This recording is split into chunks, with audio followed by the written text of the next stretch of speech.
So it's Fantasy Fest and you have nothing to wear. Yep, that's a conundrum, all right. Well, I'm hoping to take a deeper look today, and as we look back on Fantasy Fest of 2022, maybe you can get some idea from the costumes in there and decide what you want to be for this year's Fantasy Fest. You can go as austere as you like, or you can expand out and become just as extravagant as you can imagine, or somewhere in between is most likely where you're going to wind up. So there's the question. What am I going to wear to Fantasy Fest? Well, you got to remember, Fantasy Fest is not a singular event. There's several events going on there, like the Masquerade March, and it takes place in city streets. So you got to be a little more conservative because you're not protected by that fantasy zone again. Maybe children on the route, and you don't want to wind up, traumatizing any of them. So Dorothy, hang on to your ruby slippers because we're not in Kansas anymore. But unlike what we would hope, though, that there's no problem with not having any shirt, shoes, or clothes on. There can be, because nudity is still illegal in Key West, Florida. They do make allowances. There's a regulation on the book that says during the week of Fantasy Fest, a person who has his or her body painted shall not be considered nude, provided such a person does not display genitalia or the pubic area in a public place. So that does give a little bit of leeway. With that said, I will say I have never seen anybody really harassed for exposing themselves a little more so in the fantasy zone, but common sense wins out. The body paint seems to be a huge draw. In fact, when I think of Fantasy Fest, I think of body paint. It can get pretty expensive. There's a lot of options you can get. There's a lot of places to have it done if that's something you want to look into. So there's a lot of dedicated places. A lot of people would bring in artists into like local eateries. So you can go with something like the full body type suit competition level, or just go with the smaller stuff to kind of cover up the naughty bits, if you will. Or you can do both. You can put a little bit on there and then augment with a rest of your costume. A lot of groups go in there as group costumes. Like in this case, you have people that are doing like a watermelon picnic thing. Or here, you've got the Cat in the Hat action going on. I don't know where Thing 1 and Thing 2 is, but there you go. And here's some Kung Fu Pandas in the parade. So there's a lot of options. There's a lot of things you can be doing. If you want to dress up as a sexy Alfred E. Newman or the guy from Alien, knock yourself out. There's a lot of strange bedfellows, Fisherman, Sphinx coming together, Avatar and Clockwork Orange, Nerd, Beauty, Fiona and Shrek. The bikers, there's biker enthusiasts, there are sports enthusiasts, and there is whatever this is. I found me a kindred spirit out there, somebody to share my fireball with as I pulled off my little tropical Doctor Strange outfit. You're limited basically by your own imagination. You could come as a cavalry officer. You could come as grandma in her little bikini t-shirt. Dress out in gold. Be a pirate. He handed out grog during the parade. It was awesome. And we had Baywatch, our Baywatch people. Tutus. Tutus are always a positive thing, even if they don't go with your costume, particularly on Tutu Tuesday. So don't forget to take your tutu with you. So really, you're only limited by your imagination. I mean, you put a little effort into it and you come out with something great. I mean, even the dogs were getting involved in the whole costuming thing. But like I said before, Fantasy Fest is not a singular event. So there's a lot of things going on. There are more parties than you can shake a stick at. They're in many of the venues. There's private parties. There's pool parties, which is what I did in the way of Dante's pool parties. There were two themes that I went to. One was Halo and Horns. The other was an Independence Day. And for the most part, people wore bathing suits of the appropriate theme type thing. Different types, different styles. Some skimpy, some not, and some that went away over the course of the afternoon, especially with the stripper pole there. So there's a lot of possibilities. But when you get to Fantasy Fest, I think the thing that we all think of is that Duval Street Fantasy Zone.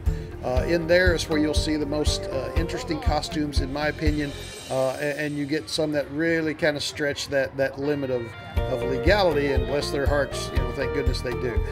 So anyway, what I want to do is just kind of back out of this right now and just let you view and see some of the costumes that come by on Duval, and maybe you will gather some sort of inspiration or creative streak that will help you decide what you want to do for 2023.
And it wouldn't be a Fantasy Fest without the Duval Street Parade. Now, this is where you're going to see the costumes really get off the hook. They really bring out all the stops. There's floats, there's people with the floats, people handing out beads, and some of those are phenomenal. So I'll just be quiet here and just let you enjoy the parade.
Alrighty then, well there's our look at 2022 Fantasy Fest there on Duval Street. Some amazing costuming going on out there. People are very original.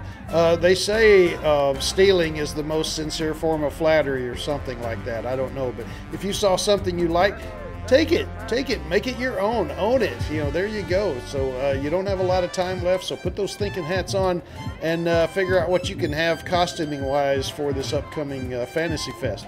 The theme for that one is uniforms and unicorns, 200 years of sailing into fantasy. So that gives all sorts of different ideas that you can do, and hopefully we see you there on Duval Street. Bye-bye.